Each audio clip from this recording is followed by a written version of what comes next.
வீட்டில் இருக்கிற பொருளை வச்சு எப்படி ஐஸ்கிரீம் செய்யலான்னு பார்க்கலாம் வாங்க. தேவையான பொருளை பார்க்கலாம். 2 ஸ்பூன் வந்து சோள மாவு, 4 ஸ்பூன் சர்க்கரை, தேவைக்கு ஏற்ப ஃபுட் கலர், வெண்ணிலா எசன்ஸ், அப்புறம் நம்ம தேவைக்கு ஏற்ப பாதாம். இப்போ வாங்க பார்க்கலாம். 1/2 லிட்டர் பாலை நல்லா கொதிய விடணும். நல்லா பால் கொதிஞ்சதுக்கு அப்புறம் நம்ம இந்த கார்ன்ஃப்ளவர் மாவில் வந்து தேவைக்கு ஏற்ப கொஞ்சமாக தண்ணி கலந்து இப்போது இதில் நம்ம மிக்ஸ் பண்ணிக்கலாம்.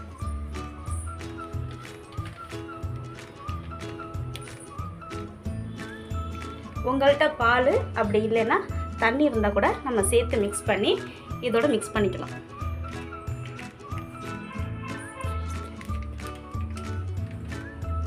கட்டி இல்லாமல் இதை மிக்ஸ் பண்ணிக்கணும். பால் ரொம்ப கொதி வரணும்னு தேவையில்லை. ஒரு 2 கொதி கொதிஞ்ச உடனே கார்ன்ஃப்ளவர் மாவை இதில் சேர்த்துடலாம். இப்போ இதை நம்ம சேர்த்துருவோம்.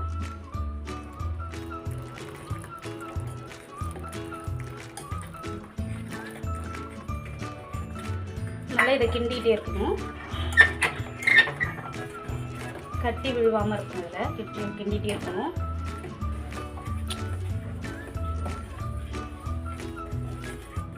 இதில் நமக்கு தேவைக்கேற்ப நம்ம லைட்டாக ஃபுட் கலர் வந்து கலந்துக்கலாம்.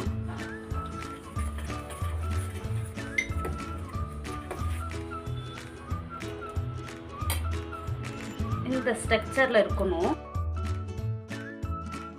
இப்போ நம்ம ஜீனி இதில் சேர்த்துடலாம்.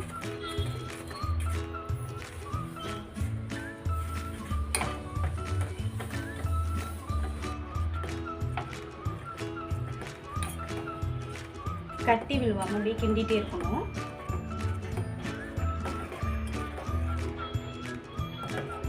ஓகே, அந்த பதம் வந்துட்டு இப்போ நம்ம கேஸ் ஆஃப் பண்ணிக்கலாம். இப்போது நல்லா ஆறிடுச்சு. நம்ம 1 ஸ்பூன் வந்து வெண்ணிலா எசன்ஸை இதில் சேர்த்துக்கலாம்.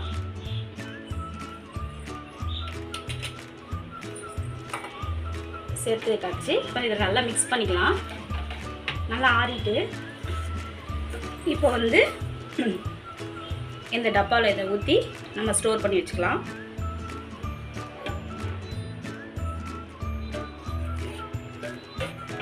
அப்படியே இதை வந்து ஒரு 2 மணி நேரம் ஃப்ரிட்ஜில் வச்சிடலாம்.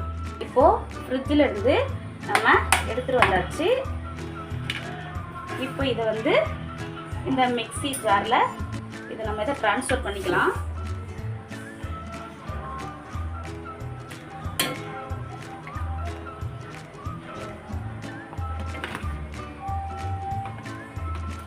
இப்போ இதை நம்ம கிரைண்ட் பண்ணிக்கலாம். இப்போ இதை நம்ம கிரைண்ட் பண்ணியாச்சு. இதை இப்போ நம்ம ஸ்டோர் பண்ணி வச்சுக்கலாம்.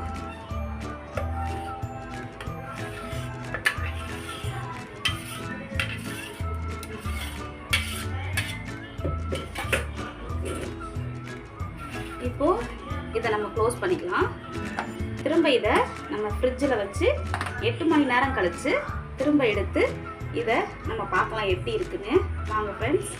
ஓகே, இப்போ 8 மணி நேரம் ஆயிடுச்சு. வாங்க ஓப்பன் பண்ணி பார்க்கலாம் எப்படி இருக்குன்னு.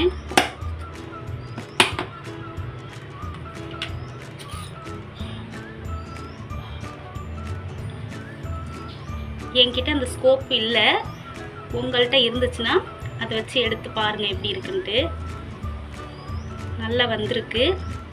நம்ம வந்து பாதாமை லைட்டாக நம்ம அதை தூள் பண்ணி வச்சுருக்கோம். இதை வந்து நம்ம இது மேலே தூவி விட்டுக்கலாம். இதோடு சேர்த்து சாப்பிடும்போது நல்லா டேஸ்ட்டாக இருக்கும், ருசியாகவும் இருக்கும். ஃப்ரெண்ட்ஸ், நீங்களும் செஞ்சு பார்த்துட்டு கமெண்டில் எப்படி இருந்துச்சுன்னு சொல்லுங்கள்.